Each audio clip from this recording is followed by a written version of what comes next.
যুক্তরাষ্ট্রের B-2 বোমারু বিমানগুলো দেশটির Missouri অঙ্গরাজ্যের ঘাঁটি থেকে উড্ডয়ন করে। টানা প্রায় ৩৭ ঘন্টা উড়ে গিয়ে ইরানের ৩টি পারমাণবিক স্থাপনায় হামলা চালায়। নাম প্রকাশ না করার শর্তে এই তথ্য জানিয়েছেন যুক্তরাষ্ট্রের এক কর্মকর্তা। বিষয়টি স্পর্শকাতর হওয়ায় তিনি তার নাম প্রকাশ করতে চাননি।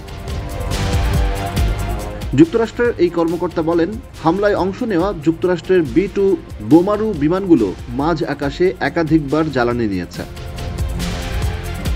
ইরানের ৩টি পারমাণবিক স্থাপনায় গত শনিবার বোমা হামলা চালায় মার্কিন যুদ্ধবিমান। এগুলো হলো ফর্দো, নাতানজ এবং স্পাহান। এই হামলার মধ্য দিয়ে যুক্তরাষ্ট্রের সামরিক বাহিনী সরাসরি ইরান যুদ্ধে জড়ালো। হামলার পর হোয়াইট হাউস থেকে জাতির উদ্দেশ্যে ভাষণ দেন মার্কিন প্রেসিডেন্ট ডোনাল্ড ট্রাম্প। তিনি হুঁশিয়ারি দিয়ে বলেন, ইরান কূটনৈতিক প্রচেষ্টায় না ফিরলে আরও ব্যবস্থা নেওয়া হবে। মার্কিন বিমান বাহিনী এই প্রথম কোনো যুদ্ধক্ষেত্রে ৩০,০০০ পাউন্ড ওজনের বাংকার বিধ্বংসী বোমা GBU-57 ব্যবহার করল।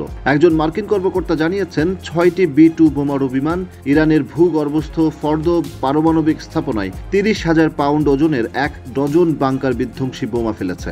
অন্যদিকে মার্কিন নৌবাহিনীর সাবমেরিন থেকে ইরানের নাতানজ ও স্পাহান পারমাণবিক স্থাপনায় ছোড়া হয়েছে ৩০টি TLAM ক্রুজ ক্ষেপণাস্ত্র। একই মার্কিন কর্মকর্তা আরও বলেন, একটি B-2 বোমারু বিমান নাতানজ পারমাণবিক স্থাপনায় ২টি বাংকার বিধ্বংসী বোমা ফেলেছে। মার্কিন প্রেসিডেন্ট ডোনাল্ড ট্রাম্প বলেছেন, হামলার লক্ষ্য ছিল ইরানের পারমাণবিক সমৃদ্ধকরণ সক্ষমতা ধ্বংস করা। ইরান যে পারমাণবিক হুমকি তৈরি করেছে তা বন্ধ করা।